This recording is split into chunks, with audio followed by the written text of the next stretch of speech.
Good morning, everybody. Rick Steele here with another betting tips video for you on the YouTube channel, PSH Sports Picks. And the topic at hand for this week is we're going to address personally whether you should be betting on sports or not. So does it fit your demeanor, personality, lifestyle?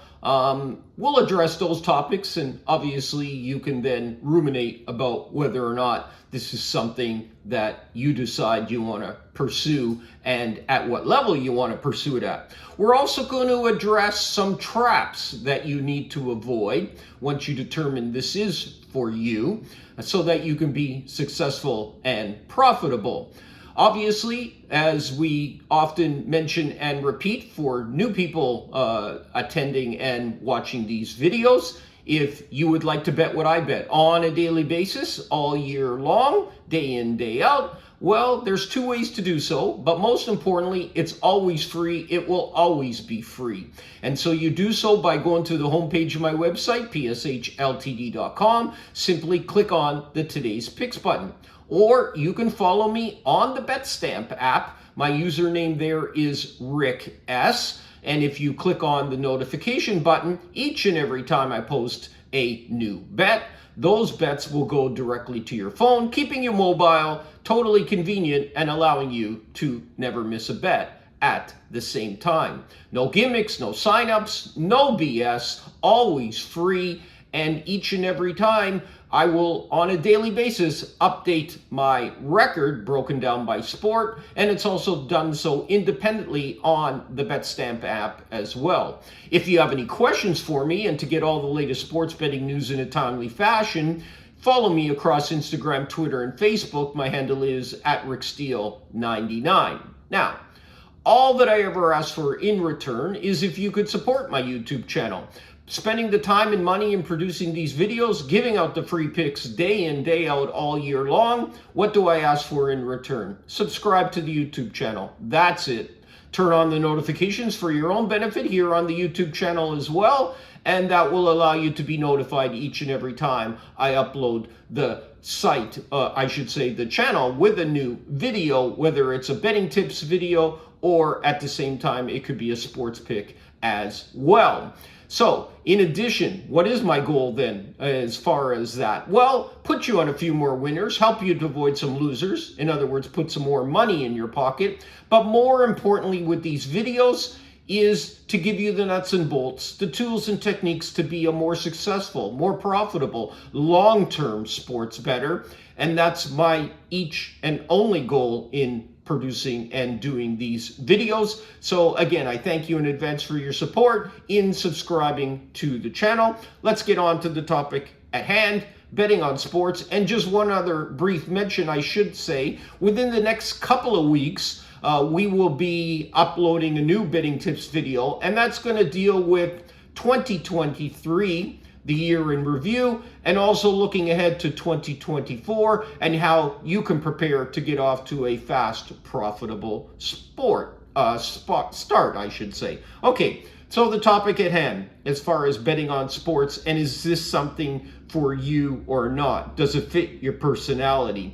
You know, when you're on a losing streak, you're often questioning life and whether or not this is something that you should be doing. I'm only half joking when I mention that. Losing streaks can be difficult, but I prepare you for those. It shouldn't come as a surprise. And believe it or not, despite what you may read and see on social media, everyone goes through them, including myself. So here's the primary reasons for myself that I'm a sports handicapper. Well, number one, freedom. Especially with today's technology, no boss, no employees, and no huge capital investment. Number two, I love watching sports since I was a kid. The pure competition of humans, not knowing the end outcome of those events, very stimulating, very exciting.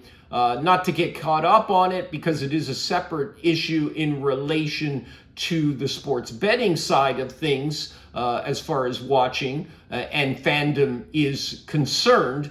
But enjoying and watching sports does help keep your passion alive, especially through the difficult times. I personally have an aptitude for numbers, how to analyze them, which comes naturally to me based on my background and education. It's not the be all and end all, but having an aptitude for numbers is obviously helpful. Number 4, why I choose to be a sports handicapper is you get paid what you are worth based on your skill, the time investment you put in, and obviously the hard work. So there's really nothing I can compare to sports handicapping that presents the intellectual challenge and the mental stimulation that this business provides.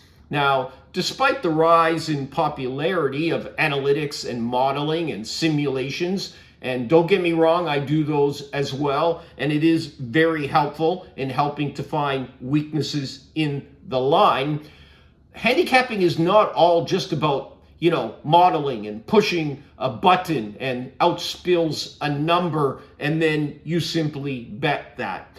There's more involved than simply that to find winning selections and value and weaknesses in the line.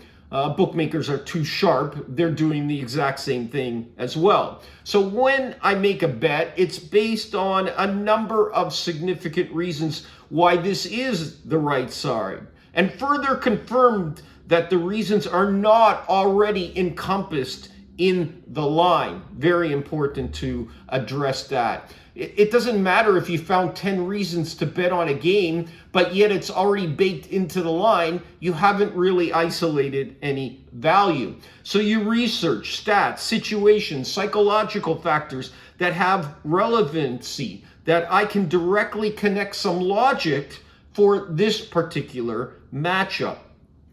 Now, realize I do my best giving you the nuts and bolts, both mentally and from a tactical standpoint, to be a successful handicapper. But like most endeavors, you learn the most by doing, by trial and error. I'm trying to shorten your learning curve. What I can teach you is the fundamentals, how to avoid the common mistakes, and put you on the right path. Instinct, obviously, and experience, like most, again, endeavors, will help long term. It's not about guessing or taking shots, but intuition based on the years of experience that one possesses through the trial and error and hard knocks. Now, especially today, everyone has the same data at their disposal. Lots and lots of information out there.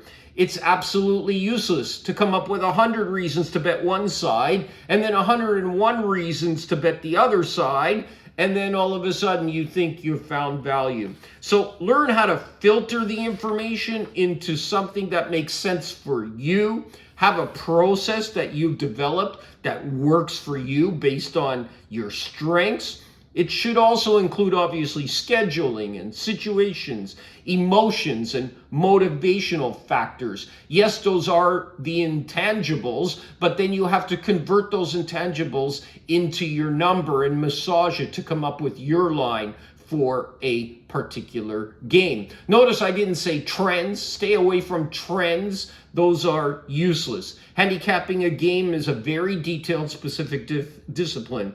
Don't get swayed by talking heads on TV or your friends, false hype, newspapers, social media, false narratives, etc. The information you filter must be objective, and generally, beat writers are your best source for local information on teams. When possible, where there is hype on a particular team, hype on a particular player, it moves markets, which in turn moves the lines to a point where value can often be acquired on the opposite side. I stress the opposite side of the hype. Being a contrarian in this business is very helpful.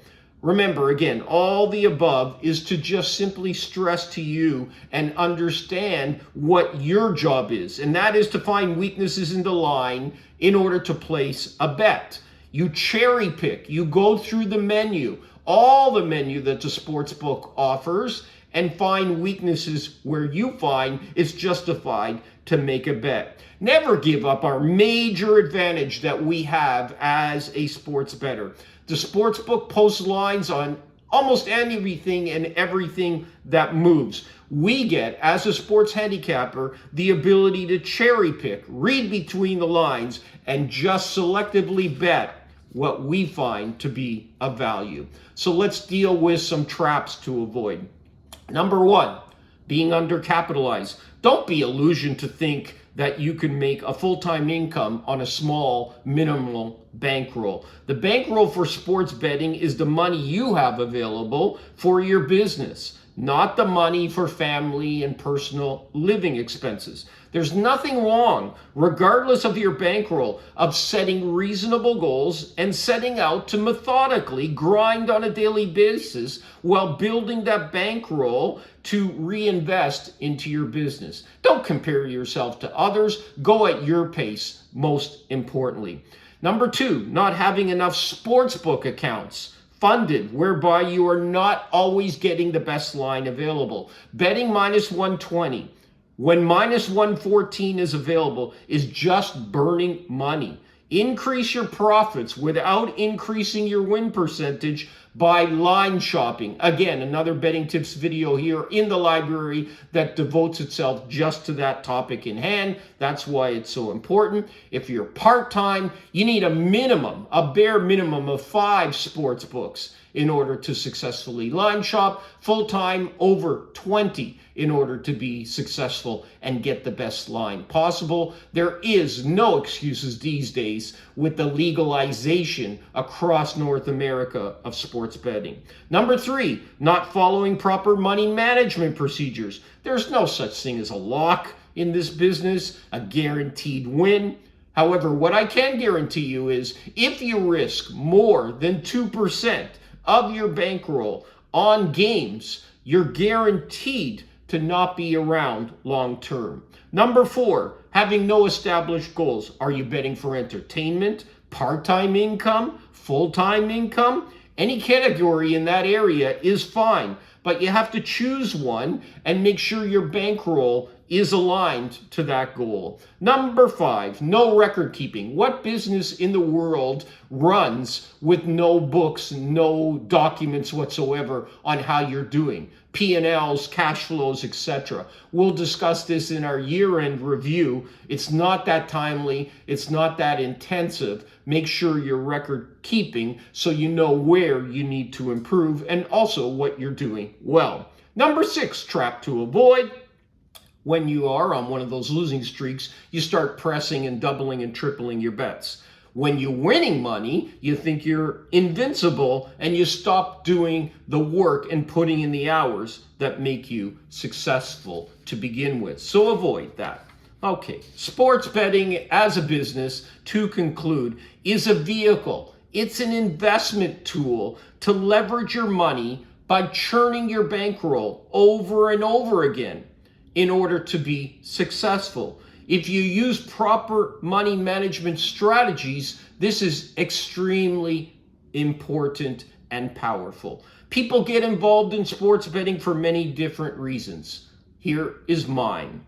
The ability to do what you want, when you want, with who you want, wherever you want, for as long as you want. This, to me, is the highest return on investment that exists as far as I'm aware of. So may all the winners be yours, and look out for, over the next couple of weeks, the next betting tips video, which will deal with the 2023 year-end review and getting you set up and prepared to get off to a fast start for 2024. Again, thank you in advance for your support. If you find these videos to be helpful, please smash the subscribe button before leaving, and I thank you again in advance for your support.